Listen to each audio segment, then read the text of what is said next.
드시는 동안 그냥 저희 준비하자면 두 분의 토론자 선생님들께 이제 토론을 부탁드리려고 하는데요. 지금 김미정 선생님, 전청린 선생님 이렇게 두 분이 토론을 해 주십니다. 여기도 이제 아까 말씀드린 것처럼 어떤 세대의 격차 네, 이런 게 있고요. 한꺼번에 아까도 말씀드린 것처럼 여러 세대가 한 자리에 앉아서 동시대 문학을 두고 얘기할 수 있다는 게 이제 너무 참 좋다 이런 생각을 다시 하게 됩니다. 네. 김미정 선생님 먼저 토론을 부탁드려도 되겠죠? 네, 네, 네. 김미정 선생님은 이제 뭐 당연히 그 너무나 유명하신 평론가시고요. 사실은 제가 모시는 분들이 거의 한국을 대표하는 평론가들이셔서 이전에 오신 분들도 그렇고 당연히 여기 계신 분들도 다 그래서 네, 제가 뭐 말을 더 덧붙일 필요도 없지만 김미정 선생님은 이제 평론 작업도 굉장히 많이 하시지만 연구 작업도 하시고 또 번역 작업도 하시고 그래서 뭐 정독 연구도 하시고 여러 다방면으로 예, 또 다양한 주제를 더 뭐 깊이 있게 넓게 굉장히 다루어 주시는 분이다. 그래서 네, 오늘도 재미있는 얘기를 해주실 것이라고 기대가 됩니다. 그래서 일단 그냥 곧바로 네, 토론을 부탁드리도록 하겠습니다. 편안하게 그냥 한 15분, 20분 정도 말씀하셔도 될 것 같아요. 네, 지금 분량이 굉장히 많아가지고 그냥 편안하게 하실 수 있는 만큼 하시면 될 것 같아요. 네. 네. 사실 분량이 지금 많은 게요. 제가 이렇게 막 분량을 많이 쓰고 이런 사람이 아닌데 정리가 안 돼서 그래서 이렇게 좀 많아져서요. 지금 말씀드리는 것도 사실 좀 두서가 없겠지만 여기 또 선생님들께서는 발표자 선생님들께서는 딱 이렇게 잘 이렇게 좀 이렇게 네, 이렇게 들어주실 거라고 생각을 하고 그리고 제가 그 말씀드리는 모든 게 그냥 저 떠오르는 대로 그냥 쓴 거여서 선생님들이 반드시 응답하지 않으셔도 된다라고 하는 거 그런 거 그냥 말씀을 드릴게요. 네, 정말 두서가 없습니다. 저 오늘 KTX에서 열심히 아침 저녁으로 작업을 해서요. 이런 얘기 하지 말아야 되겠네요. 아니요, 하셔야죠. 순천에서 사실 오늘 하루 종일 강의하고 올라오셨거든요. 순천에서. 그러니까 두서 없지만 두서가 좀 없지만 양해를 구하겠습니다라고 하는 멘트입니다. 우선 세대라고 하는 말이나 세대라는 문제틀에 저는 사실 그다지 별로 동의하지 않거나 또는 이 문제틀을 다른 방식으로 지금은 이제 좀 바꿔야 되지 않나 이런 고민을 좀 해오던 터였어요. 그러다가 이제 이번에 토론을 마침 세대라는 키워드로 맡게 되어서 그래서 이제 앞부분에 좀 혼자의 단상이 길어졌습니다. 근데 이제 간단히 말씀드리면 첫 번째 챕터는 그런 거예요. 지금 아마 이제 이 자리에서 세대라고 하는 키워드로 오늘날의 문학을 구체적으로 소설을 구체적으로 살핀다라고 하는 이 작업에는 아마도 이제 주최하신 그 선생님들도 2020년 전후 그러니까 최근에 한국 사회에서의 어떤 세대 논의들을 의식적이든 무의식적이든 어떤 뭐 의식을 그러니까 경유를 하지 않으셨을까? 또는 실제로 이 작가들의 작품이야말로 저는 이 어떤 동시대의 최근의 그 논의들을 거친 흔적이 아닐까 좀 그렇게 생각을 합니다. 그래서 2020년 전후에 이제 무수했던 그 세대 얘기들을 좀 떠올려 봤다는 얘기고요. 그리고 당시에 마침 개인적으로 그 세대론이 맹점, 그러니까 세대라고 하는 말 자체와 세대론이 허구적인 기표다. 이런 관점에서 그 사회학계의 논의들이 당시에 많았었는데 그거 좀 일별을 할 일이 있었는데 그때 이제 되게 흥미로웠던 게요. 저는 오늘 이제 논의와도 느슨하게 연결이 되고 특히 아마 이런 얘기들은 첫 번째 발표해 주셨던 김영준 선생님의 논의와도 느슨하게 연결이 될 것 같은데 이미 가령 오늘 아까 얘기해 주셨던 이미상 그리고 성혜나 이런 작가들의 소설 속에서의 세대 간의 어떤 그 좁혀지지 않는 차이같이 여겨지는 것 이게 실제 또 다른 영역에서는 문학 바깥에서는 그 논의들이 실제 당사자들끼리 또 뭐 있었단 말이죠. 연구하는 분들이. 근데 이제 그때 되게 흥미로웠던 게 20대 연구자, 젊은 연구자 그리고 50대 저 사회학자 이제 어떤 중견이 되신 굉장히 신뢰 가는 말씀을 많이 해주셨던 이제 두 분들의 그 이 세대론 비판을 제가 보면서 되게 흥미로웠던 게 공통적으로 세대나 세대론이라고 하는 게 오늘날 유효하지 않고 이게 어떻게 미디어나 정치에 이용되고 있는지를 굉장히 강하게 역설하고 설득을 우리한테 시키는 거예요. 그분들의 논의가. 근데 재밌는 게 그 배후에는 역시나 각자 세대들의 오명으로부터 각자 세대를 구출하려고 하는 그 욕망. 이건 뭐 나쁜 욕망이라고는 생각이 들지 않는데 가령 이제 20대 저자는 이대남이라고 하는 당시에 이제 한국에서 굉장히 뭐 지금도 유효가 아니라 그 이미지를 강하게 남기고 있는 그 이대남이라고 하는 오명으로부터 나를 구출하겠다라고 하는 그 강한 욕망에서 기존의 68이 아니라 86세대를 또 이제 강하게 비판하고, 그리고 또 이 50대 86세대의 그 연구자분께서는 이 지금의 이대남 또는 20대 2030 젊은 세대들이 이제 본인들을 향해서 어떤 담론화하거나 또는 이미 너무나도 그 86세대를 둘러싼 이미지는 우리에게 강하단 말이죠. 아까 김영중 선생님의 말씀 속에서도 그 이미지들이 계속 이제 그 반복이 되었었지만, 근데 그거 사실은 얼마나 허구적인가에 대해서 이분이 또 강하게 정말 설득력 있게 얘기를 하세요. 근데 어쨌든 뭐냐면 이제 둘 다 역시나 네. 각자 세대의 구출하기였다는 거. 근데 이제 그 과정을 제가 보면서 정말 재밌었던 게 이제 그런 질문이 드는 거예요. 왜 세대론은 늘 또는 세대론을 비판하는 것까지 포함해서 늘 문화 엘리트, 정치 엘리트들의 몫이었나. 곰곰이 그냥 돌이켜 보면 저는 그랬던 것 같아요. 세대 얘기하는 분들은 늘 문화 엘리트, 정치 엘리트들. 그리고 세대론은 또 늘 언제나 내러티브 자체가 아주 가족 로망스 이제 형식이라고 하는 것. 그리고 또 왜 여자들은 세대론을 쓰지 않나? 이런 질문이 그 당시에 계속 들었던 것 같아요. 그러니까 저에게는 세대론이라는 것 자체가 이미 일종의 주류의 형식 아니었나, 뭐 그런 생각을 좀 그때 많이 했던 것 같고요. 그래서 이제 저는 세대나 세대론이라고 하는 걸 그분들의 방식과는 좀 다른 방식으로 더 또 질문을 해보고 싶었는데 저는 이제 여기 두 번째 페이지의 두 번째 달랑 얘긴데요. 여기 계신 분들 모두 각자의 연령대나 세대를 지칭해서 무슨 세대라고 명명되어 본 적이 있으실 거예요. 뭐 저도 당연히 그러하고. 근데 그리고 여기 계신 분들이 본인들의 세대 너는 이런 세대야, 뭐 MZ 세대야, 뭐 X 세대야라고 호명되었었던 그 특질들도 다들 말씀을 하실 수 있을 거예요. 얼마든지 나열할 수 있을 거란 말이죠. 근데 그런 세대의 이미지가 정확하게 나라고 하는 존재를 설명해 준다? 그렇게 여기시는 분은 분명 아무도 없으시리라고 생각을 저는 합니다. 그러니까 이 세대 논의에는 또 한편으로 언제나 이 대표성이라고 하는 것을 담보한다고 여겨지는 이들을 통해서 중심으로 구축되어 왔다는 거. 뭐 당연히 그러면 이거야말로 주류의 형식일 수밖에 없는 거죠. 그리고 이제 다수라고 상상되는 이런 상상적인 다수. 그래서 저는 세대론이 하여튼 좀 마음에 들지 않습니다라는 얘기고, 그리고 그냥 그 내친김에 그 2페이지의 그 2번 챕터 마지막 얘기는요.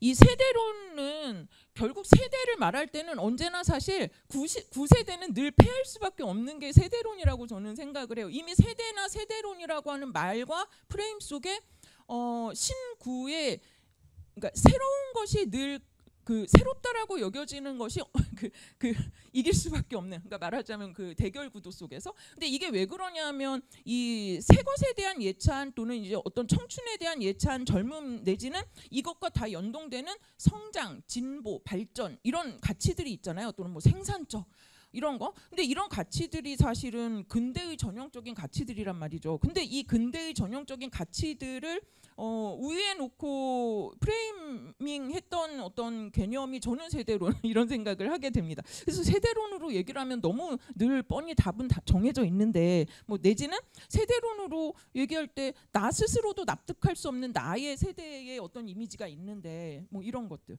그래서 이제 그런 것 때문에 제가 사실은 어쩌면 저는 이 자리에 왔으면 안 됐을 텐데 이런 생각도 좀 했던 것 같아요. 근데 그럼에도 불구하고 선생님들의 발표문은 또 역시 너무 선생님들 발표문을 읽다가 소설들 안 읽은 거 이번에 다 읽어야겠다 이 생각으로 제가 소설을 이번에 정말 요 며칠 사이에 너무 열심히 읽었어요. 너무 재밌는 거예요.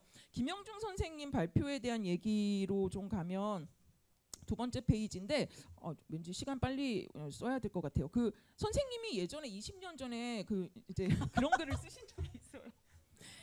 레닌 동상이 이렇게 오랏줄에 끌어내려지는 장면에 대한 소회가 저는 너무 인상적이었거든요. 그 선생님의 그 글. 근데 그게 이번 글과 너무 오버랩이 돼서 떠오르면서 되게 재밌게 읽었습니다. 그리고 이제 전반적으로 저는 이 선생님의 글에 관심이 세대만으로 역시 부족하다. 그리고 이제 계급이라고 하는 그 계급의 복잡성, 그러니까 세대와 계급, 그러니까 뭐 이건 뭐 교차한다라고 말해도 괜찮고 어쨌든 세대라고 하는 말로만으로 설명할 수 없는 무언가를 선생님이 아마 계급 쪽에서 좀 더 겹쳐 읽고 싶으셨다 이런 생각이 들고요. 그리고 그런데 선생님이 이제 그런 표현을 하셨잖아요. 그런 그 분석들을 가지고 작품 얘기를 하셨잖아요. 그 말하자면 이제 세대적으로 이질적이지만 계급적으로 동질적이면 또 어떤 그 세대적인 이질성이 이렇게 드러나지. 아니 뭐라고 표현해야 되죠? 그러니까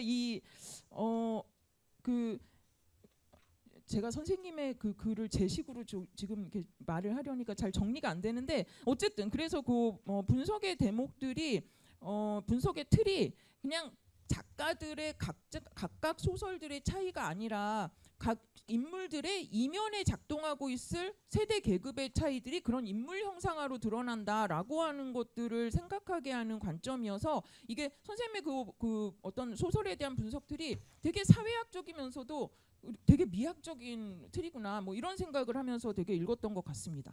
그리고 이제 세 번째 페이지의 얘기는 이것도 되게 재밌게 읽었는데요. 이 글은 선생님의 글은 어떻게 시작을 하느냐 하면 그들의 목소리를 들어보겠다. 그러니까 이 86세대의 자녀들의 목소리 니네가 한번 목소리 들어보겠다. 이러면서 이제 최근 작가들을 분석을 하고 일별을 하고 계시죠. 그러면 이제 읽는 사람 입장에서는 아 이게 그들의 목소리인가 보다 하면서 읽게 돼요. 그리고 그들이 이렇게 말하고 있구나 그렇게 읽게 됩니다. 근데 제일 마지막 문장이 뭐냐면 그런데 아직 민주야 니네들은 니네들의 방식으로 얘기하지 않았잖아. 니네들의 세상에 대해서 니네들의 방식으로 말해보렴. 이렇게 이제 마무리를 하신단 말이죠.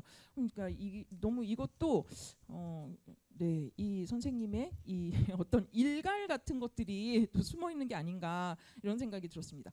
그리고 저는 사실 저도 어쩌면 사실 그렇게 저야말로 굉장히 이제 또 저도 참 옛날 사람이어서 옛날 사람이기는 하지만 저는 예를 들어서 예소연 소설에 대한 즉 그 개화혁명에 대한 그 결말은 아 이거 정말 다른 방식의 혁명 가능하다는 얘기구나.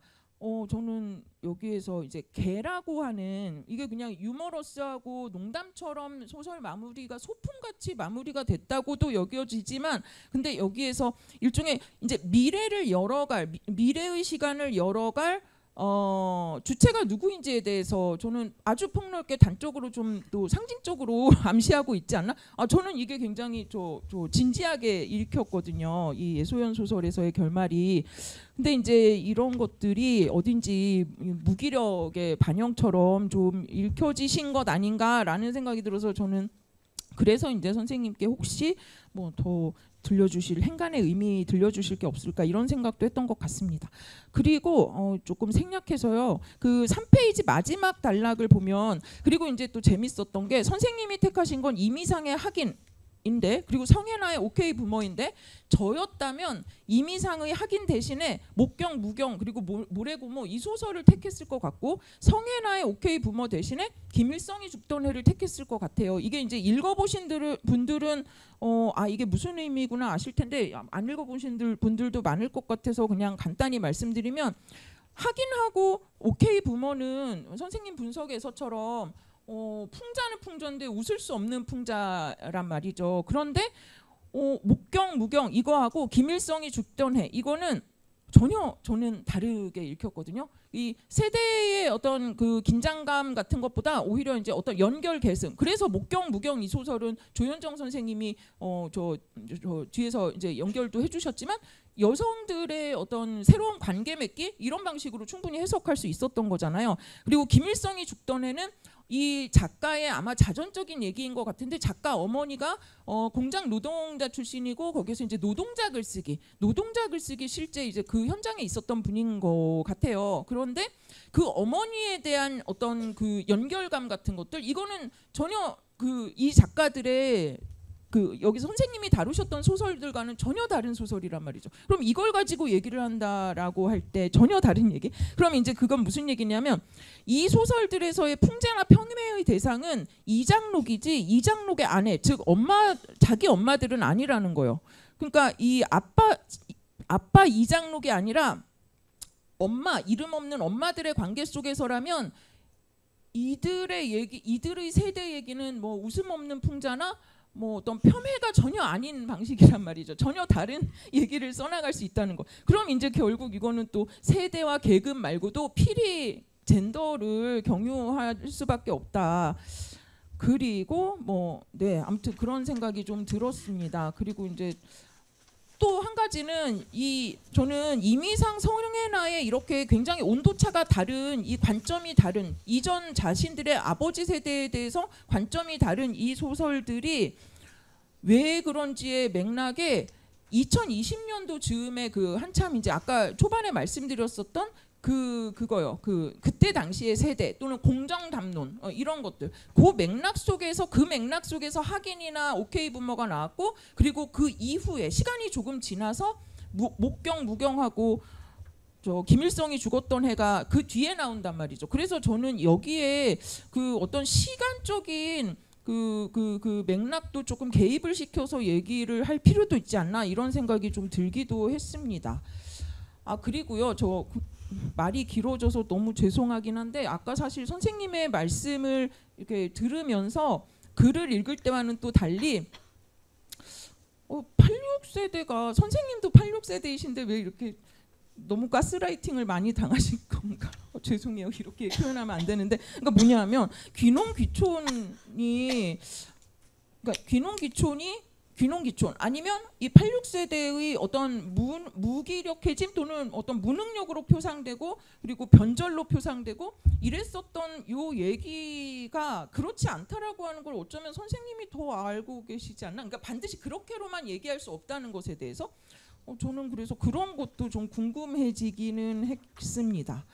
그리고 네 번째 챕터가 이제 4페이지인데요. 소유정 선생님의 얘기인데 그냥 빠르게 또 진행을 할 거여서 제가 조금 생략을 할게요. 그 첫 번째 단락하고 두 번째 단락은 선생님의 글의 의미에 대해서 제가 좀 생각을 해봤습니다. 그래서 이게 이제 세대 논의를 넘어서 동시대에 대한 해석으로서 의미가 굉장히 크고 그리고 또 이 사랑이라고 하는 것의 의미를 한 개인을 이해할 수 있고 시대와 세대를 감각할 수 있는 주요 키워드로서의 믿음을 굉장히 이제 부여하고 계신 것 같았어요. 그리고 이제 또 한편으로는 이렇게 사랑이라고 하는 이 오늘날에 이제 사랑이 재현되거나 표상되는 이런 또는 사랑이 어떻게 감각되고 인식되는가의 과정들을 쭉 서술하시는 그 이면에서 이게 이제 자기주체화의 과정처럼 저는 읽히기도 했거든요. 그러니까 자기주체화에 대한 얘기처럼 사랑 얘기가 읽히기도 했거든요. 그래서 이 행간에 놓여 있을 또 선생님의 자기 세대의 어떤 긍정 또는 자긍심 뭐 이런 것도 좀 느껴진 것 같아서 네, 재밌게 읽었습니다. 근데 이제 다시 또 이제 그 결론부 쪽을 보니까 그 선생님의 결론부 얘기에 사랑이 곧 연애와 결혼의 동의어로 여겨지거나 그것의 필수 전제되었던 시대를 지나서 지금의 사랑은 나를 주체로 하고 그리고 나에게로 환원되는 능동적 행위에 이제 넓은 의미로 확장이 되었다 이런 얘기를 하셨고 근데 이제 이쯤에서 생각하게 되는 건 근데 사랑이 진짜 그런 건가? 이렇게 경험적으로 사랑은 상대로 인해서 나의 무언가가 박탈당하는 것에 기꺼이 이제 내가 동의하고 내가 오히려 나를 잃어버리는 경험 이런 거에 가깝지 않나 이런 생각이 좀 들었던 거예요. 그런데 이렇게 이제 사랑이 선생님의 관점대로 오늘날의 이 사랑이 자기 주체화의 이 의미와 좀 굉장히 친연성을 지니고 있는 것이라면 그 인식의 변천, 그러니까 사랑을 둘러싼 인식의 변천에 무엇이 개입되었을까? 이런 요인들이 좀 궁금해지는 거예요. 이게 이제 왜 그러냐면 방금의 그 결론부 얘기에 바로 이어서 무슨 얘기가 나오냐면 사랑은 이들에게 있어 나를 좀 더 나은 방향으로 이끄는 기회가 되는 것이다. 이렇게 이제 또 이어지기도 해요. 근데 이제 이 대목을 딱 보면서 저는 불현듯 자기 개발의 메시지가 막 떠오르는 거예요. 그러니까 일종의 이 오늘날의 사랑이라고 하는 게 자기의 테크놀로지로서의 의미를 지니고 있는 것이라면 여기에는 모종의 어떤 정치 경제학적인 또는 그 심층에서 더 영향관계를 봐야 될 것들이 있지 않나? 그리고 이제 조금 직접적으로는 이렇게 그냥 뭐 함부로 연결시키긴 어렵지만 이 오늘날의 이런 이제 자기의 테크놀로지적인 이 측면으로서의 사랑에 신자유주의적인 주체 형성의 어떤 그 메커니즘을 또 공유하고 있는 게 오늘날의 사랑, 선생님이 발견하신 사랑의 의미 아닐까? 이런 생각이 좀 들어서 이것에 대해서도 조금 더 들려주시면 어떨까 생각이 들었습니다. 그리고 한 가지 더는 사랑의 의미가 이거는 제가 꼼꼼히 못 읽은 거일 수도 있는데 이성에 좀 국한된 게 아닌가. 아마 이제 전략적인 의미가 이 글에 글 쓰실 때 있으셨을 텐데, 근데 아무래도 오늘날 사랑의 변천을 이야기할 때 이성의 중심성이라는 게 흔들리고 있다. 이거 논하지 않기가 어려울 텐데 왜 이런 전략이 택해진 것일까? 이게 좀 궁금했습니다. 그리고 그래요. 네, 그 뒤에 얘기는 넘어가겠습니다. 그냥 저 안진진 세대가 저하고 그나마 가까운데 나 아닌데 내 주변에 전혀 그런 사람 없었는데 뭐 이런 얘기이기도 합니다. 조현정 선생님의 논의는요, 그냥 간단히 말하면 그거예요. 그 가장 핵심은 역시 제가 좀 시간 관계상 이걸 꼼꼼히 못 보긴 했는데 선생님 글 속에서 돌봄이 노동하고 삶의 형태가 이제 같이 나오긴 해요. 그런데 돌봄이 주로 노동으로, 즉 돌봄 노동이라고 하는 프레임 속에서 이 소설들을 보고 계신 것 같아요. 근데 저는 돌봄을 노동으로만 얘기했을 때 결코 얘기할 수 없는 문제들 때문에 지금 오늘날 딜레마다, 저는 그렇게 좀 보는 입장입니다. 그래서 왜 그러냐면 노동으로만 프레이밍 할 때 그 선생님이 아까 시해라고 표현하셨나요? 어쨌든 수행하는 측의 입장만 조명이 되고 수혜를 받는 측, 그러니까 그 돌봄을 받는 측의 관점은 보이지 않아져 버리거든요. 또는 수행하는 측의 얘기만 하다가 수혜받는 측의 얘기는 제로섬처럼 어딘지 0 아니면 1 이런 식으로 환원이 되고 많은 걸 저는 또 이 소설들 말고 다른 소설들, 최근에 돌봄 소설들에서 좀 본 것 같아요. 그래서 그런 문제 때문에 좀 노동 관점만으로 해결될 수 없지 않나. 그리고 이제 그런 거잖아요. 되도록 기피되고 고된 일로 여겨지고. 그래서 6페이지의 마지막 단락만 보면 돌봄의 외주화도 자연스럽고, 그리고 이제 가족 내 젠더 역학으로부터 여성이 해방되더라도 거기에서 끝날 수가 없는 거예요. 왜냐하면 그 역할은 이미 지금 현재 한국 사회의 모습이기도 하지만 3세기 이주 노동자에게 역할 전가됐고, 그러니까 돈만 있으면 사실 오늘날은 여자들 그냥 해방될 수 있는, 가족에서 젠더 역학에서 해방될 수 있는 세계란 말이죠. 그랬을 때 오히려 이 돌봄을 노동으로만 얘기를 할 때, 또는 노동에 너무 방점을 찍어버리면 이 돌봄이 오늘날 계급이나 인종이나 그런 위계가 구조화되는 장소라는 것을 놓치게 되지 않을까. 이런 생각이 좀 들었습니다. 게다가 이제 가족 너머의 여성과는 어떻게 연결될 수 있을까, 연대할 수 있을까, 이런 좀 고민이 들어서 그런 것에 대한 얘기 들려주셨으면 했다는 말로 제가 이제 마무리를 짓겠습니다. 네. 네네, 감사합니다. 아니, 더 계속 듣고 싶었는데 죄송해요. 제가 그 마음의 갈등을 했는데 우리가 이제 9시까지 마무리를 하려다 보니 이걸 더 계속 들을까? 예, 지금 너무 꼼꼼히 더 들었으면 좋았을 것 같은데 너무 죄송한데 이따가 조금 더 말씀을 덧붙이면 될 것 같고, 제가 정리를 하자면 뭐 할 수 있지만 지금 시간을 가급적 줄이고 선생님들 말씀도 답변도 들어야 되니까 일단 제가 좀 요약을 안 하고 핵심적인 중요한 얘기들은 되게 지금 질문을 많이 해주셨는데, 지금 그 김형중 선생님께 네, 굉장히 강한 어떤 불만을 지금 토로하셨기 때문에 문제 제기? 네. 아니, 그래서 마저 듣고 전천님 선생님 토론까지 마저 듣고 한꺼번에 답변을 하시는 게 어떨까 이런 생각이 듭니다. 네네.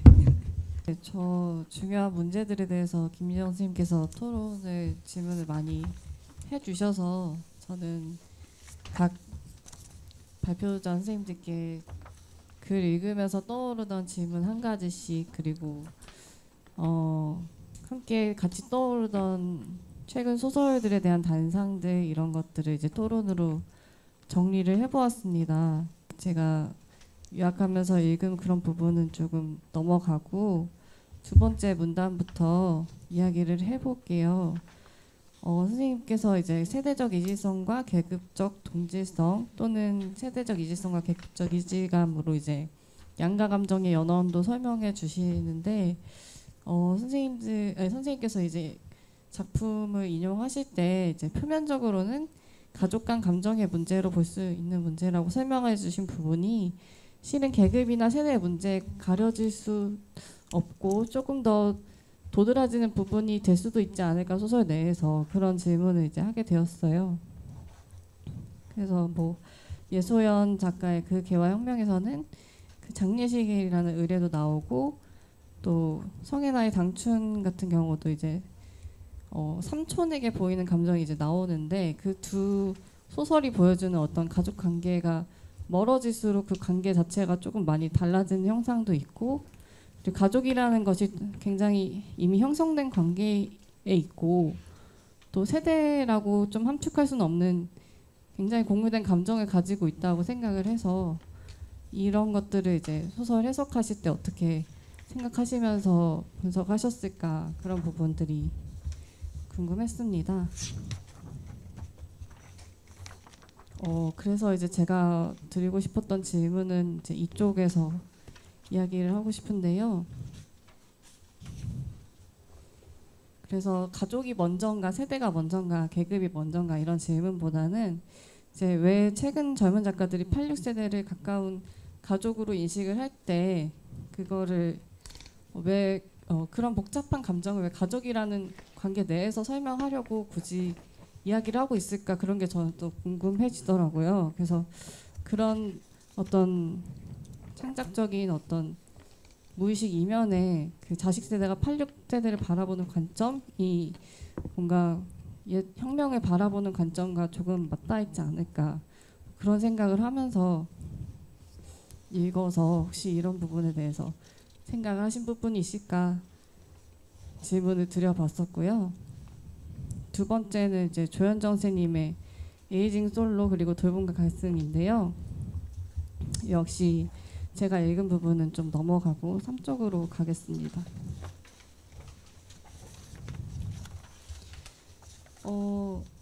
그래서 이 고모서사라는 이제 한정을 두고서 이제 선생님께서 좋은 분석을 해주셨는데 저는 이제 선생님 글을 읽으면서 권여선 작가의 안방과 헛곳을 떠올리게 됐어요. 그래서 이 작품들은 이제 서로를 굉장히 혐오하는 모녀 서사인데 이제 이 소설 같은 경우는 사랑과 결함을 계승해 나가려는 결심을 가지는 사랑과 결함이라든지 뭐 모래고모 같은 그런 소설들과는 다르게 그 가정 내 어머니 그리고 아내로서 위치를 점거한 인물이 나오고 거기에 대한 애증과 적대 거부가 굉장히 강하게 묘사가 되어 있거든요. 그래서 선생님께서 발제문의 귀족의식이라고 잘 분석해 주신 부분도 이제 권여선의 소설 속 여성 인물들은 이런 귀족 의식을 잘 개발하지 못하고 오히려 그 가정 내에 뭐라 그러죠? 역할을 굉장히 착실하게 수행하고 있는데 이에 따른 허무감과 같은 감정은 소설이 헛꽃이라는 낱말로 정의를 하면서 이제 중요하지 않은 일에 너무 헌신하는 사람, 이렇게 맹한 사람 이렇게 막 표현을 좀 노골적으로 하기도 하거든요. 그래서 이러한 소설 가운데서도 돌봄과 계승이라는 관점을 찾아볼 수 있다면 그게 무엇이라고 볼 수 있을지 또 이런 적극적인 거부 또한 계승의 한 일례가 될 수 있을지 좀 고민스러운 지점이 있어서 같이 공유를 하고 싶었습니다. 네, 마지막으로 이제 소유정 선생님 글을 너무 재밌게 읽었고요. 이제 4쪽의 마지막 문단으로 이야기를 해보도록 하겠습니다. 제가 질문 드리고 싶은 부분은 이때 이제 세대 감각, 젊은 세대들이 가지는 관계적 사고는 대체 뭐라고 볼 수 있을까 그런 생각이 들었어요. 이제 점점 이제 자기 자신에게로 회귀하고 자기 주체화를 하고 그런 감정이 조금 환원적이고 소외적이지 않을까 그런 우려가 살짝은 들었고 그렇다면 거기서 타자와의 관계를 개발하려는 어떤 노력이 보인 부분이 있었을까 소설들 안에서 그런 게 좀 궁금했었습니다. 그래서 소유정 선생님께서도 잘 아시는 이희주 작가의 작품을 많이 떠올리게 됐는데요. 젊은 세대 작품 속에서 사랑이 타자성에 대한 관심을 보이고 있다면 그 지점이 무엇이고 그것이 그런 질문이 혹은 젊은 세대에게 맞지 않는 질문이라면 그런 관계성에 대한 것을 어떻게 젊은 세대가 개발하고 있다고 보시는지 그런 것들이 좀 궁금해서 네, 질문 드리게 되었습니다. 여기까지입니다. 네, 감사합니다. 너무 죄송해요. 제가 말을 잘못해가지고 두 분께 너무 죄송합니다. 그 뭐 따로 요약할 필요는 없지만 정말 제가 짧게 1분 안에 키워드만 간단하게 말씀을 드리자면 일단은 김영중 선생님께는 우리가 이제 오늘 세대 문제는 뭐 제가 답변해야 될 문제라는 생각도 들지만 시간 관계상 그건 따로 다른 자리에서 하는 걸로 하고요.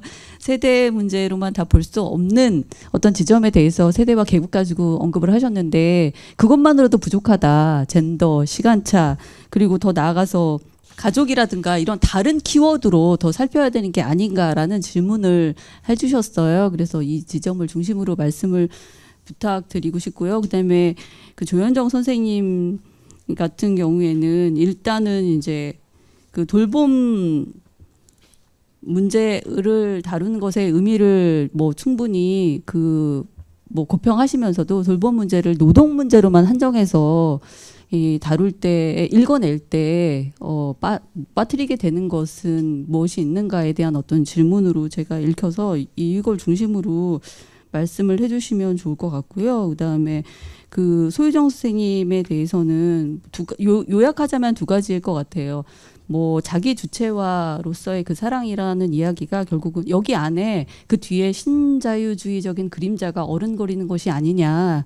이거에 대해서 어떻게 생각하시냐라는 질문인 것 같고 이게 이제 결합시키자면 결과적으로는 관계론에 대한 질문이기도 한데 이런 자기 주체화라는 게 결국은 고립시키고 타자에 대한 어떤 관심을 그러니까 없애버린다거나 이런 방식으로 해서 이 관계성에 대한 성찰을 좀 막는 게 아닌가라는 질문을 하신 것 같아요. 그래서 이 두 가지 중심으로 해서 답변을 해주시면 되지 않을까? 네, 짧게 제가 요약해봤습니다. 시간을 빨리 줄이기 위해서 네, 선생님들 답변을 해주시면 될 것 같고요. 저희가 한 30분 정도 확보했기 때문에 예, 말씀을 하시고 그 다음에 추가적으로 더 조금씩 질문을 하실 수 있는 걸 하는 걸로 하겠습니다. 한 5분 전후로 네, 편안하게 답변해 주시면 될 것 같습니다. 예, 짧게 말씀드리려고 노력하겠습니다. 아닙니다. 뭐, 네. 김미정 선생님의 질문 상당히 좀 독하시네요. 예, 그 세상에 제가 그 개와 같은 혁명이라고 오기를 했다는 사실을 찾아내시고 그 안에서 그러니까 예, 그 개와 혁명이 아니라 그 개와 같은 혁명이란 말 속에 제가 혁명을 어떻게 생각하고 있는지 뭐 이런 것도 찾아내셨고요. 그 다음에 학인에서 제가 약간 빙의 되었다라는 표현도 쓰셨거든요. 사실 정말 빙의된 측면이 없지 않았고요. 이 질문은 사실은 그렇게 읽힙니다.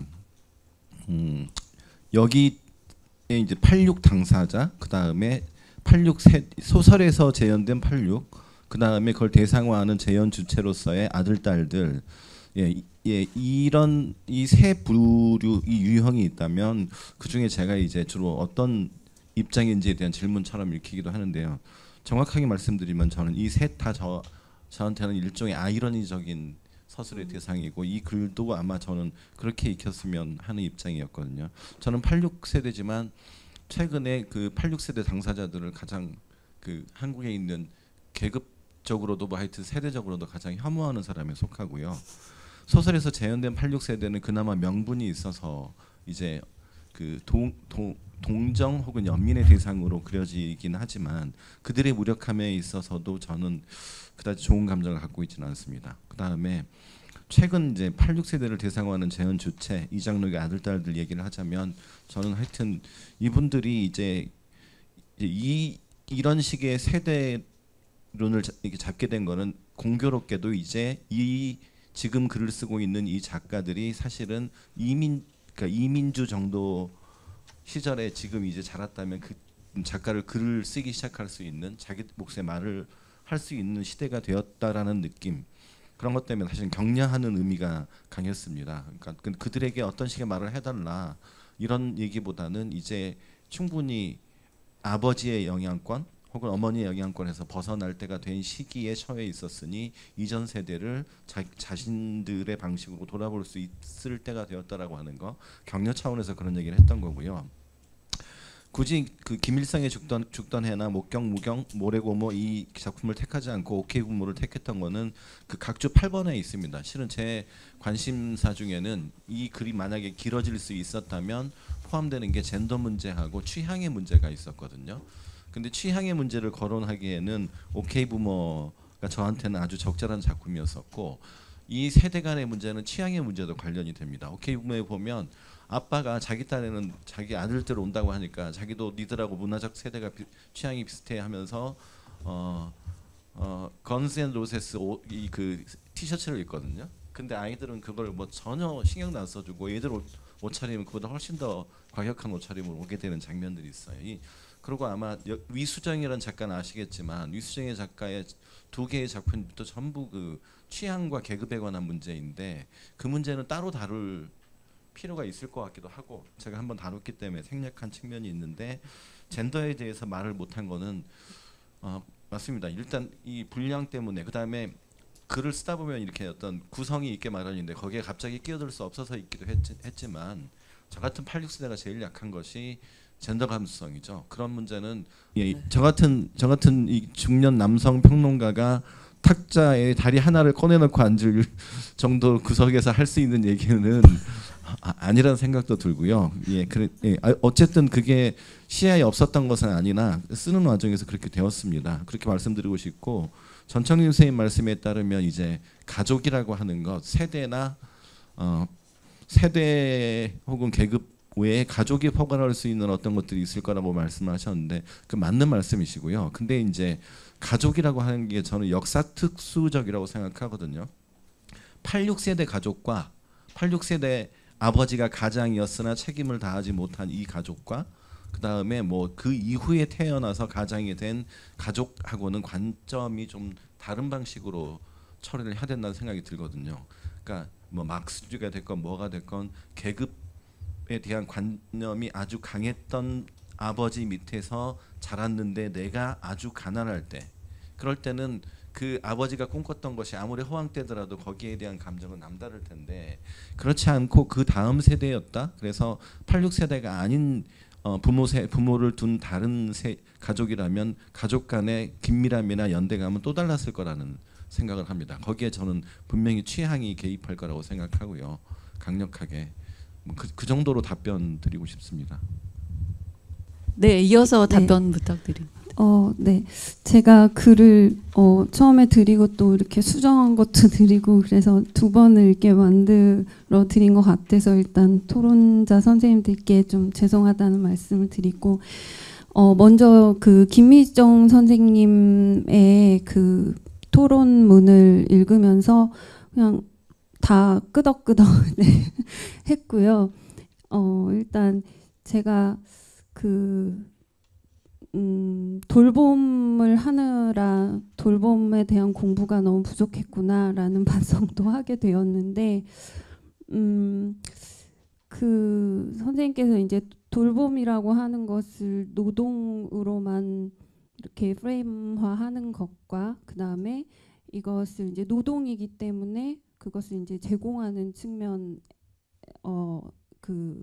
에서의 약간 뭐 시혜나 제가 그런 말을 썼었죠. 네, 시혜나 어떤 수행이나 이런 걸로 보면 이제 놓치는 부분들이 있다라고 말씀을 해주신 것도 이제 충분히 새겨 들을 만한 이야기라고 생각이 드는데, 제가 이제 그 마지막 부분에서 그 이론을 좀 참조를 했던 그 시민적 돌봄이라고 하는 말이 사실은 말이 나온 이유 중에 하나가, 그러니까 돌봄이라고 하는 것을 친밀성의 어떤 영역에 전가를 하거나 또 그것을 자본의 영역으로 전가를 하는 그 2가지 이제 문제를 제기를 하면서, 그러면 결국에는 그 돌봄이 결국에는 개인적 역량에만, 우리는 누구나 돌봄을 해야 되고 돌봄을 받아야 되는 입장인데 그게 이제 결국에는 얼마나 자본이 있는가 아니면은 얼마나 그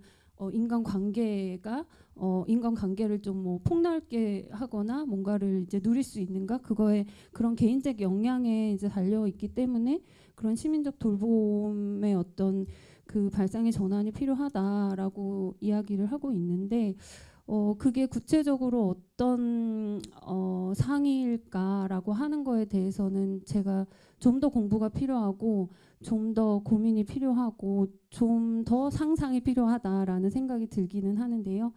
왜냐하면 지금 어쨌든 돌봄이라고 하는 것이 이렇게 상호적인 것일 수도 있고, 내가 언제든 돌봄의 그 수혜를 받을 수 있는 사람이 되기는 하겠지만, 그래도 어느 정도는 이 돌봄이라고 하는 것과 관련돼서는 불균형한 측면이 있다.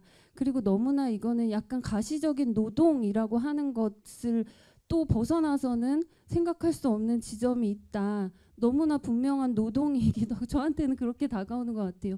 일단은 너무나 분명한 노동이기도 하고, 어떤 불균형한 관계 속에서 그것이 이제 발현되는 것이기도 하다라는 생각이 드는 것 같아요. 그러니까 그게 꼭 육체적인 노동만이 아닐 것이고, 어떤 무슨 뭐 돌봄에는 여러 가지 것들이 포함이 되겠죠. 여러 가지 뭐 감정적인 배려나 이런 것들도 있을 수 있고, 내가 지금 돌봄을 하는 사람이긴 하지만 내가 뭐 어린 시절에 받아왔던 그런 돌봄은 이미 내가 좀 잊었기도 하고, 앞으로 내가 돌봄의 수혜자가 될 것이다라고 하는 것에 대해서는 또 지금 당장은 상상을 하지 못하는 그런, 제가 지금 그런 입장에 있는 것 같아요. 그래서 너무나 이게 가시적인 것으로 저한테는 이제 보이는 것 같다는 생각이 드는데, 그래서 선생님께서 여기 이제 정동적 활동으로 프레이밍해서 이제 이해하려고 한다라고 해서, 저는 이 부분에 대한 사실 선생님의 설명, 제가 이제 공부를 더 해야 되는 부분인데 이렇게 또 기회가 됐으니까 선생님한테 좀 설명을 더 듣고 싶다, 이런 생각을 했고요.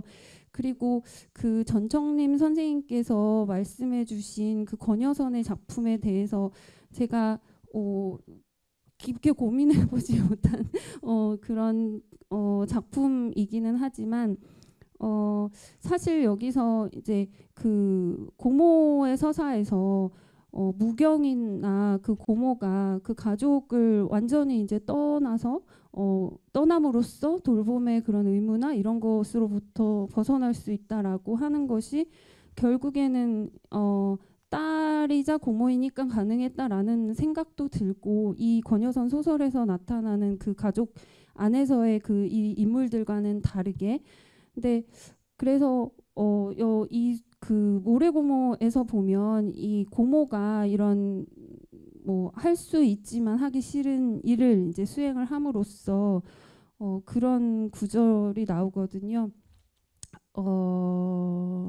결국 다른 가족들이 할 수는 있지만 정말 하기 싫은 일이 그럭저럭 하기 싫은 일로 바뀔 때까지 숨 돌릴 틈을 준 것이라고 생각해 본다라고 나오는데, 바로 여기 권여선의 소설에 나온 이런 인물들에게 약간 숨 돌릴 틈을 주는 그런 인물이 아닌가라는 생각이 들기도 하고, 이 소설에서 나타나는 그들의 그런 귀족 의식보다도 사실 현실적으로 더 귀하고 소중한 것은 어쩌면 그런 허무한 어떤 헌신으로서의 뭐 돌봄, 이런 것일 수 있겠다는 생각은 너무나 공감을 하면서 하게 되는 것 같아서, 이런 소설들도 함께 끌어들여서 같이 제가 좀 더 고민을 해보도록 하겠습니다.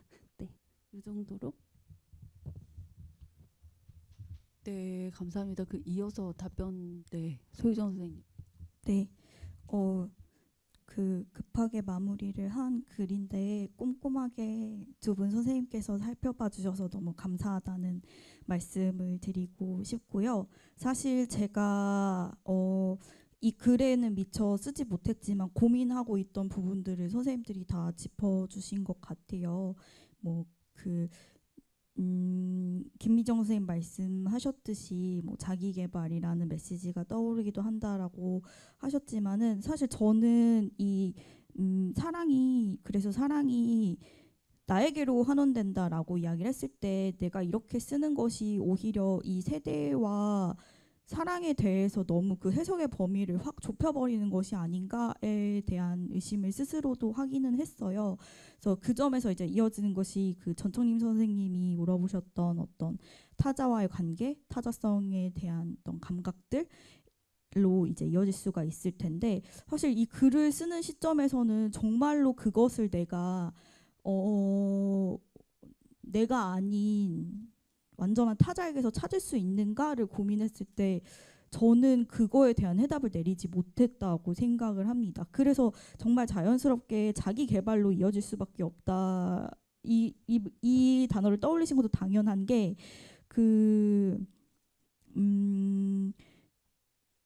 지금의 세대들은 오히려 그 타자성을 자기 자신 안에서 찾고 있다라는 생각을 했거든요. 가령 자기 개발의 일종으로 여겨지는 그러니까 국회 활동 같이 그런 것도 자기 개발의 일종이자 내 안에서 다른 타자를 찾는 그런 행위들이 그러니까 정말 바깥의 타자가 아니라 내 안에서 그것을 자꾸만 찾아보려고 하는 것이 아닌가라는 점에서 당연하게 그런 키워드를 떠올리시고 네 맞다 이런 생각을 하게 되었던 것 같아요. 그리고 사랑에 있어서도 사실 뭐 김기태의 소설도 그렇고 이들이 자기 갱신을 이제 목표로 하고 있잖아요. 그렇기 때문에 모험을 한다라고 이야기를 하기도 하고 그러니까 자기가 안 해봤던 걸 하거든요. 그 되게 통속적이라고 생각하는 그런 사랑에 대해서도 오히려 그 안으로 뛰어들어 본다던가 그 최미래 소설 같은 경우에서도 자기가 원래 같으면 안 했을 뭐 그런 풋살을 하거나 뭐 이런 것들 하는 거 그런 것들에서 결국에는 뭐 자기 갱신 내지는 자기 개발이 사람과 연결이 되지 않나 네 싶습니다. 그리고 그 신자유주의적인 주체를 형성한 것 같다라는 말 떠오르신 것도 제가 사실은 여력이 있으면 여기서 더 이어서 써보고 싶었던 것이 그 전청림 선생님 짚어주셨던 이희주의 소설이나 그 권혜영의 소설 같이 덕질을 전제로 하는 어떤 사랑에 대해서 더 나아가고 싶었어요. 사실은 제가 여기서 이야기하고 있는 양방향적인 관계가 아니라 일방적인 관계의 사랑도 거기에 더 적합할 것 같고요.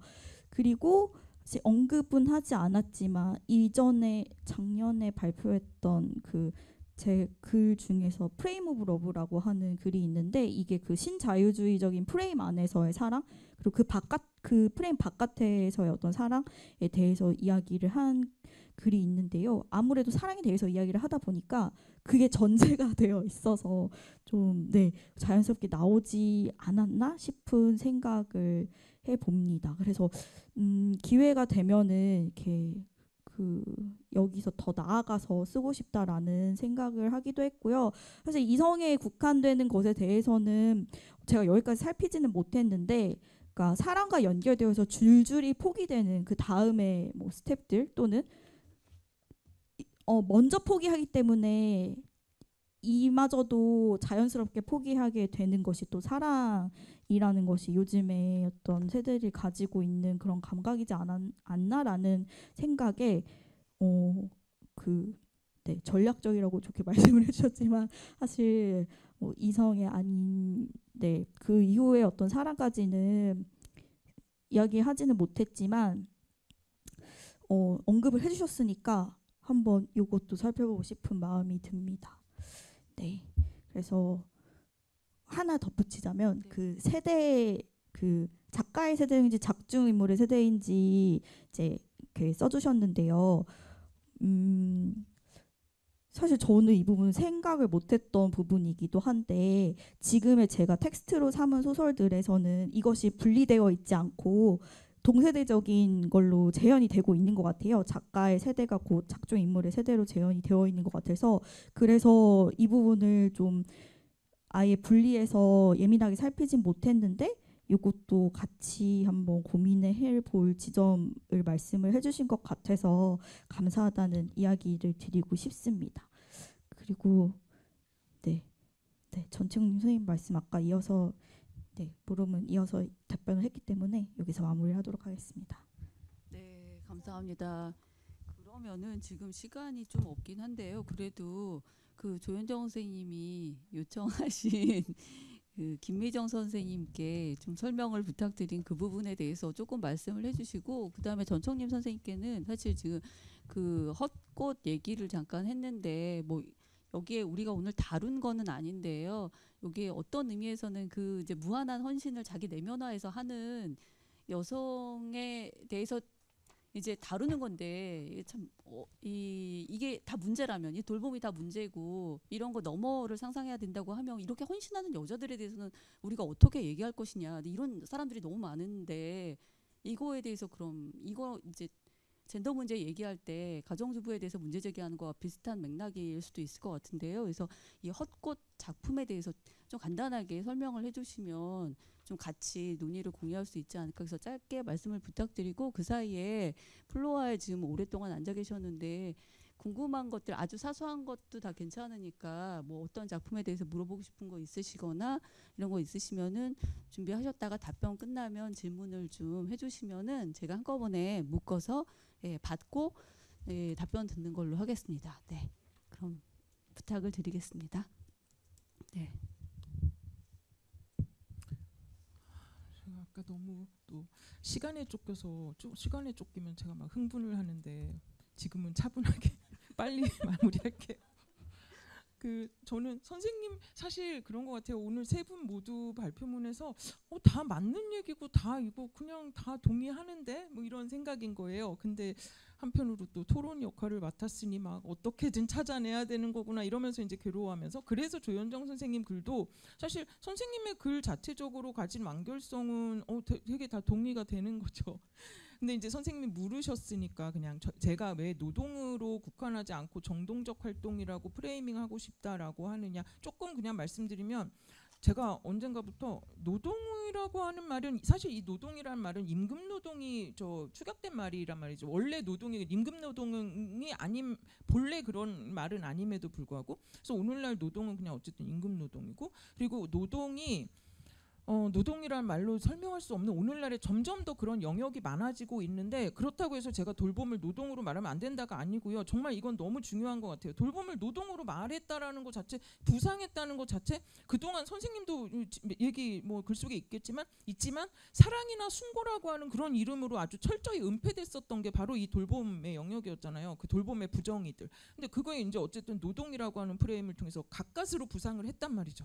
근데 문제는 이제 한편으로 그거하고 부딪히는 게 저는 그래요. 이건 저의 그냥 개인적인 간병의 뭐 가족 간병 또는 뭐 저의 이제 반려견 간병 이런 것과도 관련이 되는데 그런 걸 겪으면서 무슨 생각을 하게 됐냐면 일할 수 없는 몸이라고 하는 게 노동에서 이제 사실 배제된단 말이죠. 오늘날의 노동에서.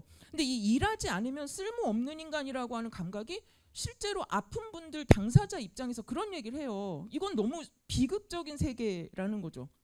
아프면 그냥 아픈 대로 일 안 해도 되는 거고 아프면 누구 돌봄 받아도 되는 거고 당당히 받아도 돼.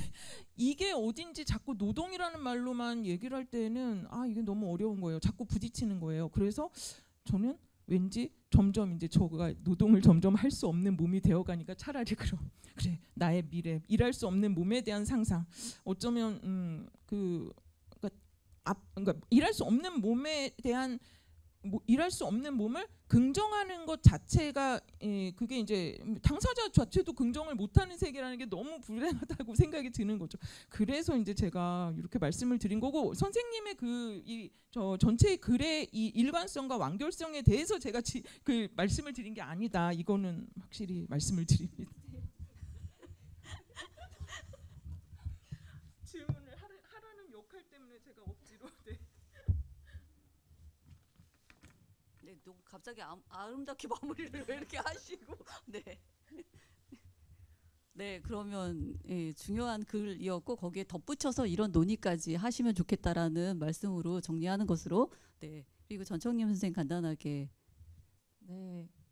그 권여선 소설을 읽으셨는지 확실하지도 않은데 제가 토론문에 조금 작성해서 죄송한 마음이 들기도 했는데요.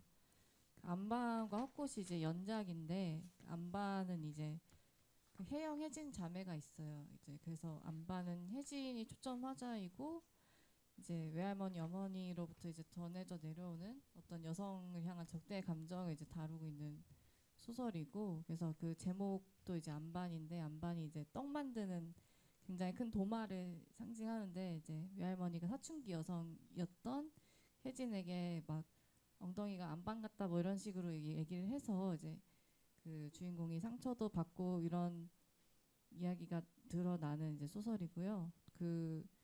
그랬을 때 이제 그 안반에서는 어머니인 신숙을 이제 돌봐야 하는 처지에 이르렀을 때 이제 혜진이라는 동생 인물이 어머니 나한테 그런 걸 어떻게 시키셔 막 어떻게 그럴 수가 있어 이런 식으로 이제 막 굉장히 거부를 한단 말이죠. 근데 그 다음에 나온 이제 헛꽃이라는 작품은 이제 혜영이라는 언니가 이제 초점화자가 돼서 혜진이 적극적으로 그걸 거부했던 것과 다르게 또 왠지 모르게 그냥 정말 엄마를 위해서 달려가야 될 것 같고 간병을 하고 그냥 그런 인물로 계속 나오는 거예요. 혜영이라는 인물이.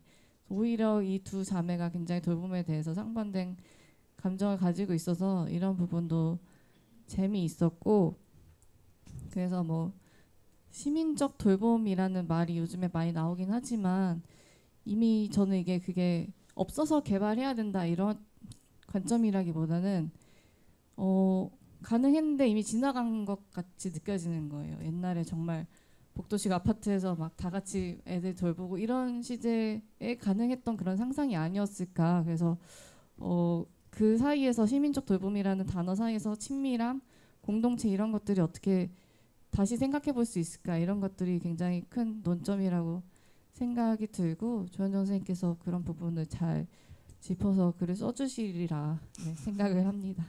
네, 감사합니다. 네, 감사합니다. 최근에 나온 소설들도 돌봄으로 검토할 수 있는 그런 작품들이 많다. 이렇게 작품 소개를 좀 해주셨고요. 네, 이제 플로어에서 지금 온라인으로도 질문이 가능하긴 한데 아직은 질문이 없는 것 같아요. 그래서 궁금하신 거 있으시면 빠르게 질문해 주시면 좋을 것 같고요. 플로어에서 궁금한 거 있으시면 질문을. 네, 네.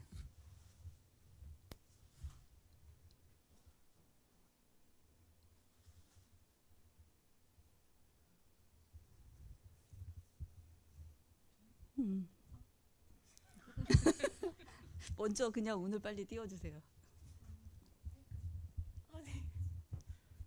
꼭 그럼 뒤에서 좀 질문하세요. 네.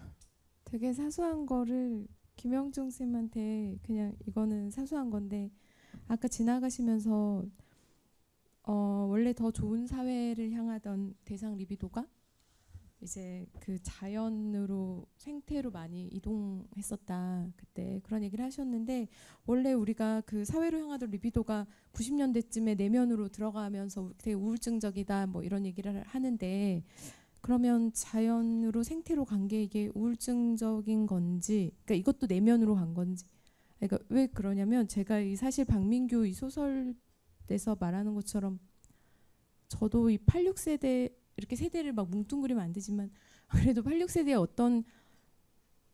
어떤 순간순간 무협지 같은 느낌을 받을 때가 되게 있거든요. 그 말을 할 때 특히 예전에 제가 조국 사태 때 막 저는 웃기려고 쓴 말인 줄 알았어요. 사실은. 왜냐하면 뭐 적의 칼이 심장을 뭐 꽂아서 뭐 선열이 낭자했지만 나는 그 붉은 피를 밟고 간다 이래서 아 이거를 비꼬려고 한 거구나 했는데 다 정말 진지하게 쓰고 그거를 조국도 스스로 푸고 그 그림도 이렇게 완성해가지고 그게 되게 광고여서 내가 아 이게 감수성이 사파와 정파가 있고 어떤 그런 진짜 무협지 감수성이 되게 강하다라고 생각을 했는데, 그래서 저는 처음에는 그 자연으로 가는 거는 당연히 그냥 우리가 자연인 그 프로그램만 봐도 약간 자아폐하처럼 왕 같으니까 다시 윤영기로 갔거나 아니면 내면으로 간 건가 이렇게 생각했는데, 그게 아니라 약간 과거에는 혁명이었고 사실 굉장히 허무맹랑한 유토피아도 많았잖아요.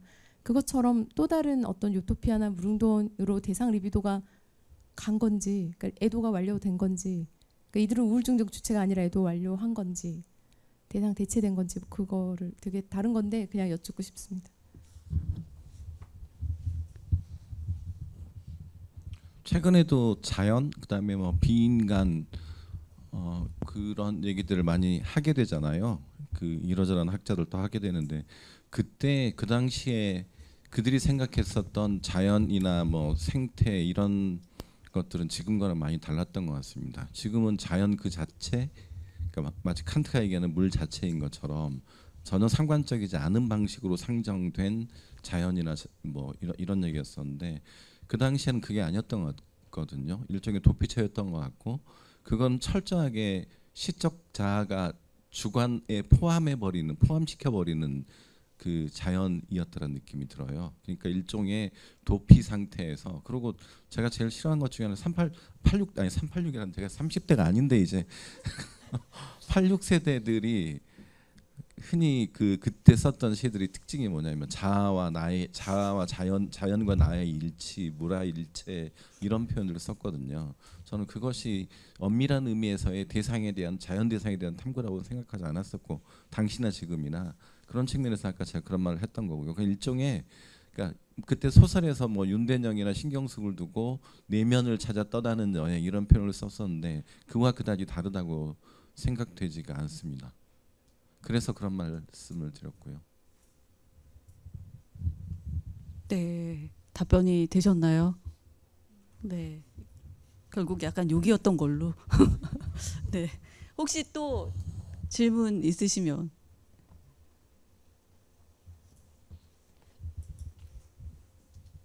아, 제가 그 소개를 부탁을 안 드렸네요. 그 질문하실 때 소개를 좀 하시면서. 네, 안녕하세요. 저는 지금 번역 아카데미에서 영어권으로 네. 정규 과정을 듣고 있는 이제 그 학생인데 네. 사실 저는 이제 한국 문학에 대해서 그렇게 지식을 가지고 있지 않는 관점에서 여기 이렇게 번역 교육을 포럼을 참여하게 됐는데 좋은 말씀해 주셔서 감사합니다. 근데 이제 여기가 번역 아카데미고 저희가 정규 과정 하는 학생이다 보니까 그 혹시 문학 평론가님들 입장으로서 지금 번역가들의 입지가 어떻게 보면 번역가들의 그 책임감이 더욱더 커지지 않았나 한강 문학 그 노벨 문학상 때문에 그러면은 저희가 가져야 될 태도나 아니면은 그 한국 문학을 접근하려고 했을 때 번역가들이 가져가야 할 태도나 이런 게 있을까 해가지고 묻습니다. 네. 아니 왜 이러세요? 아니 저 네네, 이분이 번역하십니다. 아니요, 왜 선생님이 이거는 말씀해 주셔야 되는. 갑자기 싸우고 있어요. 아니 정말 현장에 굉장히 깊숙이 계시는 선생님이 저 사회 보느라고 잘 안 들었는데 질문. 번역 그러니까 평론가 입장에서 이 번역하시는 분들이 어떻게 좀 네, 접니다. 네. 아, 이거 왜 말씀하세요. 네, 그 제가 빨리 얘기를 하겠습니다. 네, 저 생각을 안 해봤는데요. 그 문학 평론가로서 근데 뭐 각자 다 입장이 있기 때문에 당연히 저는 이제 저도 여기 와서 그 번역에 대해서 생각을 더 많이 하고 우리가 하는 번역은 문학 번역이잖아요. 그냥 일반 번역은 아니고 그래서 그 문학 번역의 경우에는 어떤 뭐 AI가 아무리 뭐 굉장히 실력이 점점 더 뛰어난 어떤 결과물을 만들어내고는 있지만 그럼에도 불구하고 문학 번역은 결과적으로는 사람이 할 수밖에 없지 않을까 이런 생각을 하고 있고요. 뭐 얘기가 장황하게 길어지겠지만 제 입장에서는 전 문학 교육을 하는 입장에서 말씀을 드리자면 그 한국어는 이제 모든 사람들이 다 굉장히 많이 쓰는 언어가 아니거든요. 그래서 근본적으로 한국어는 더 많은 독자들이 읽기 위해서 번역이 될 수밖에 없다고 생각이 들어요. 그래서 다른 건 모르겠지만 한국 문학을 외국어로 번역하는 것은 저는 굉장히 중요하다 이런 생각을 일단 하고 있어서 앞으로도 되게 중요하다. 그냥 일반적으로 문학 번역이 중요하다 이런 게 아니고요. 한국어의 경우에는 한국어를 외국어로 번역하는 것이 굉장히 중요하다. 저는 이런 생각을 일단 하고 있고요.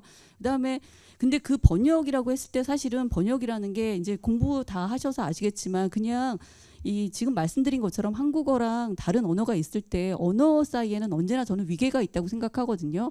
이게 문화의 위계이기도 하고 그렇기 때문에 그 위계가 차이가 있는 거죠. 어떤 뭐 언어 문화의 어떤 차이가 있는 거잖아요. 근데 그게 단순히 동등한 어떤 지평 위에 놓여 있는 차이는 아니라고 생각하거든요. 그래서 이거를 어떻게 잘 고려하면서 다른 나라 말로 바꿀 것이냐가 저는 되게 중요한데 그 대목에서 사실은 이제 이 한국어로 된 문학에 대한 정확한 이해가 없으면 저는 한국어 문학에 대한 해외 번역은 되게 어렵다 이렇게 생각을 하기 때문에 이제 한국어로서의 한국 문학을 번역한다는 거에 대해서 좀 의식을 하시면 좋겠다. 뭐 다른 자리에서 더 많이 제가 말씀드릴 수는 있지만 오늘은 그냥 짧게 이것만 말씀드리는 걸로 하겠습니다. 네.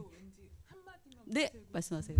저는 번역 말할 자격 없고 그냥 떠오른 에피소드가 있어서인데요. 외국의 젊은 독자분들을 한 3일 만난 적이 있어요. 근데 이분들이 영어권이 아닌데요. 마침 영어권 계신다고 해서 이분들이 한국 문학을 쉽게 접하는 루트가 본인들의 모국어가 이제 한국 그러니까 영어로 더 많이 번역이 되는 게 뭐 당연하잖아요. 그러니까 영어로 번역된 작품들을 매개로 해서 한국 문학을 더 그러니까 접하시더라고요. 그래서 저는 일단 그러니까 언어 권력 말씀을 하셨지만 영어권 번역하시는 분들 정말 부지런하셔야겠구나 이런 생각을 그때 되게 했던 것 같아요. 네, 답변이 되셨을까요? 네. 다음에 또 준비된 답변을 제가 해드리는 걸로 하고 혹시 더 질문이 있으시면 네. 없으실까요? 네, 너무 힘드셨죠, 3시간 동안. 네. 없으시면 혹시 뭔가 더 발언하고 싶으신 게 없으시면 없으신가요? 네. 그러면 오늘은 여기에서 마치는 걸로 하겠습니다. 네. 3시간 동안 이렇게 앉아서 듣고 질문도 해주시고 뭐 열기 또 네, 질문과 토론을 통해서 열기를 막 불태웠던 이 선생님들께 너무 감사드리고요. 오늘 여기에 준비해 주시고 뒤에서 기획해 주시고 하셨던 분들께도 모두 감사드립니다. 네, 오늘 이 행사 여기서 마치겠습니다. 감사합니다.